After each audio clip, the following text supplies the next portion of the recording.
So, let me get this straight. Rebecca Haro is changing her baby's diaper in a parking lot behind Big Five Sporting Goods in Yucaipa, California. Broad daylight, middle of the afternoon, and then, boom, she claims she gets attacked out of nowhere. No warning, no shouting, no struggle, just hola, knocked out cold. When she wakes up, she's lying on the pavement, dazed, and her 7-month-old baby, Emmanuel, gone, vanished into thin air. This is starting to sound like a Lifetime movie. Except there's just one problem. No witnesses, no footage, no Amber Alert, and no proof that any of this even happened. This isn't just a story about a missing child. It's about a story that doesn't make sense, a timeline that falls apart under pressure, a mother and father with secrets and silence, when the one person who deserves answers, little Emmanuel, can't speak for himself. If this wasn't a kidnapping, then what was it? Rebecca says she was attacked from behind while changing her baby's diaper. She claims the guy punched her in the eye and said, "Hola, you mean to tell me this so-called mystery man greeted her before assaulting her? And not just that, he punched her in the face." So she heard his voice and had him in front of her, close enough to strike her eye. And somehow she didn't get any description. No height, no build, no facial features. Let's be real. If someone is close enough to greet you and punch you, you're looking at their face. At least something would stick. But nope, just a ghost with a voice and a right hook. Rebecca told reporters she walked around the parking lot after regaining consciousness and noticed nothing, no cameras, no surveillance, just silence. She said, "I ran the perimeter and there's nothing here, no cameras, nothing." That's surprising. This happened outside a Big Five Sporting Goods store, a major retail chain, in broad daylight in 2025. You'd expect at least a few outdoor security cameras, even if they're just aimed at the front door or the parking lot. To be fair, the sheriff's department did say they pulled surveillance footage from areas of interest. That means they're reviewing what they can. But so far, we haven't seen anything publicly released. No grainy footage of a suspicious vehicle. No stranger pacing in the background. No clear lead caught on camera. It just adds to the mystery. If this was truly a random abduction in a public lot, someone or something should have caught it. And that black eye, it didn't even look fresh. In my opinion, it looked older, like it had been healing for a few days already, not like something that just happened in a violent parking lot attack.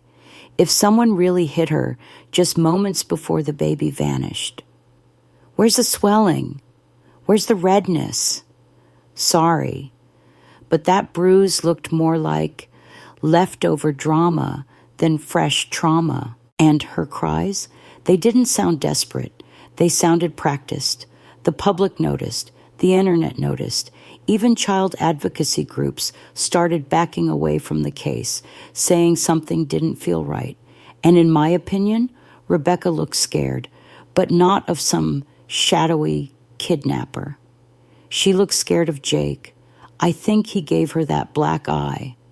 I think they came up with this ridiculous story together. But guess who was very real? Jake Haro, Rebecca's husband, a man with a history of child cruelty convictions.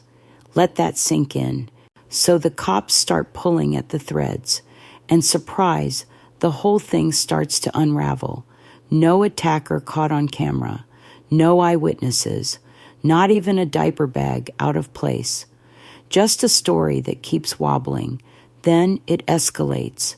Investigators secure a search warrant and show up at the Haro home with cadaver dogs. And let's be real, they don't bring in the scent hounds when everything's adding up. There's talk, rumors really, that blood was found inside. But let's stick to what's confirmed. Nothing. No official statement. No evidence released. Just silence. Was there blood? Maybe. Maybe not. But cops don't drag dogs through your house because they're impressed with your storytelling. They do it when something smells off. So, someone explain to me, how is this guy walking around like he's just another concerned father? How does a man with a violent past, whose child just disappeared under suspicious circumstances, end up outside a jail cell and not inside one? This guy's got a record that screams, "Do not trust me with children." In 2023, he pleaded no contest to felony child cruelty. And now, here we are in 2025, wondering where Baby Emmanuel is, while Jake walks around free on probation. And a Walmart employee claimed Jake once slapped his child so hard that it left permanent damage. That's not me talking. That's a statement made by someone who claims to have seen it happen.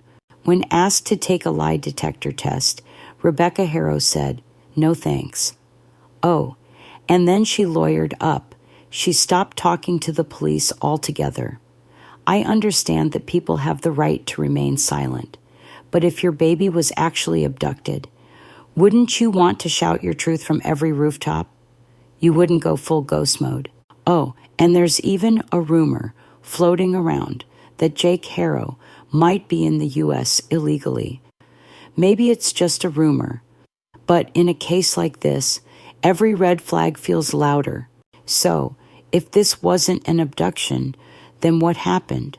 A child doesn't just vanish into thin air, not without a trace, not from a busy parking lot, not without anyone seeing or hearing anything. Police haven't released new updates, and as of now, no one has been arrested. No suspects, no confirmed evidence, just a broken timeline, bruises that don't match the story, and two parents who stopped talking once the questions got too uncomfortable.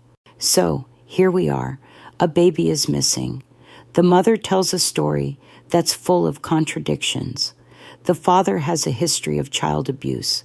They've both lawyered up, stopped cooperating, and yet they're still free. If this wasn't a kidnapping, then what happened to Baby Emmanuel? Because someone knows. Someone isn't talking. And while the parents hide behind lawyers, an entire community is left wondering where this innocent child went and why the system isn't doing more. If this story made you stop, question, or even get angry, that's exactly why we told it. Because Emmanuel Haro deserves answers. He deserves justice. Let's not let Emmanuel be forgotten. Let's keep his name in the spotlight until the truth comes out. If this case moved you, please like this video, subscribe to Secrets in the Shadows, and hit the bell so you never miss a case the world needs to hear. We'll see you in the next one.